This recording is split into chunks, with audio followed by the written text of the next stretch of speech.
There are 5 major mistakes that landlords are making at the University of Guelph that is costing them tens of thousands of dollars every single year. And the worst part is, it's all completely avoidable. I'm going to break down 5 of the biggest mistakes that landlords are making and how to fix them. Number 1, lease guarantors. A lease guarantor is someone who is essentially co-signing the lease.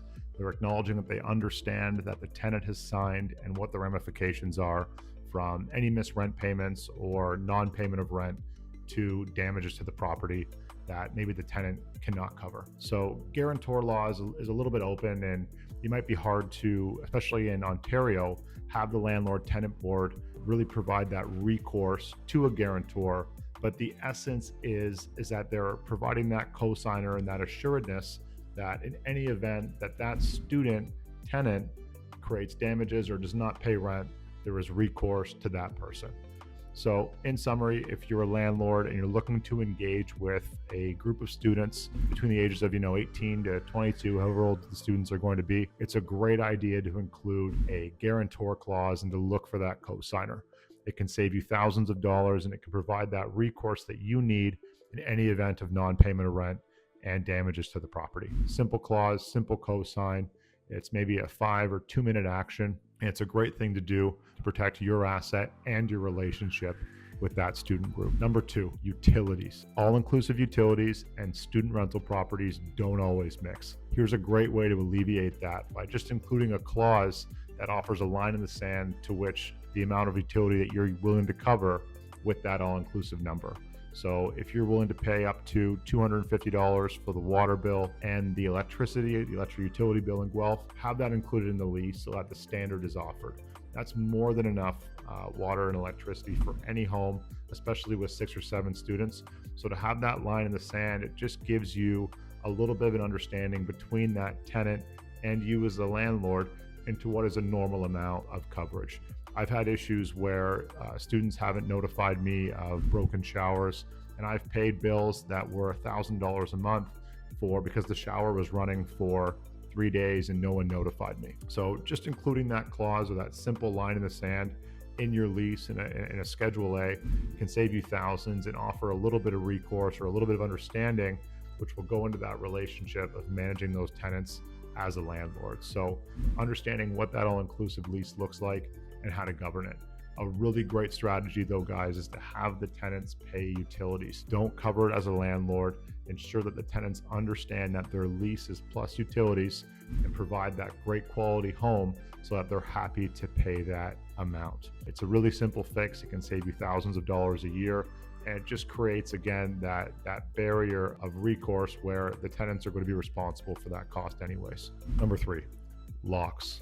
Change your front door entry to a keypad. It will save you tons of headaches, time being equal to money. You're not going to have to run down to the property to open the door if somebody loses a key or your plumber or contractor cannot get access. Going to a keypad lock will allow you to have up to 10 access codes over that entire machine, so you can really get in there in and out with your tenants and contractors really easily. And when your tenant group moves out, you can wipe the lock clean to ensure that you have 6 or 7 or whatever you need new access codes. This is going to save you from any event that emergency services needs to enter the property. If parents are in town or somebody has to get into the home in an emergency, it can really save you that time or that energy that you'd have to go and open that door up for somebody. So changing over to a keypad lock, really simple fix. And again, just basing that on time being equal to money, it'll save you tons of time in the future and over the lifespan of that door. Number 4, group chat. As soon as you understand who that tenant group is going to be and you have them signed, create a group chat for your cell phone, for your email, whatever you're operating your rental property off of. Trying to manage a student rental group of 6 people to 1 in that relationship, it can only create confusion. To have a central point of contact and a central location where issues can be funneled to you on a one-to-one basis is really going to have you saving a lot of time in the course of managing that property. There's nothing worse than having 6 people and their parents, maybe 12 people, contacting you every single time something happens with the property. So to have that process set up on the front end with either an email or a text message group chat can really save you a lot of time over the lifespan of this investment. Trust me, guys, it'll save you in the long run. Number 5, this is my favorite one for sure. It's just an olive branch. It creates such a strong relationship with my tenants. They love it, and I really appreciate it as it gives me an opportunity to manage my property at a high standard, and that's cleaning services. Providing a cleaning service clause in your lease at the landlord discretion is a great way to manage the building at a standard that you desire as a landlord, and it creates a nice olive branch or carrot for the tenants to uphold that value in their own living ability and own living standard. So in the event that tenants bring in pets or they start to smoke in the home, there isn't really much you can do in the province of Ontario anymore to reinforce that standard.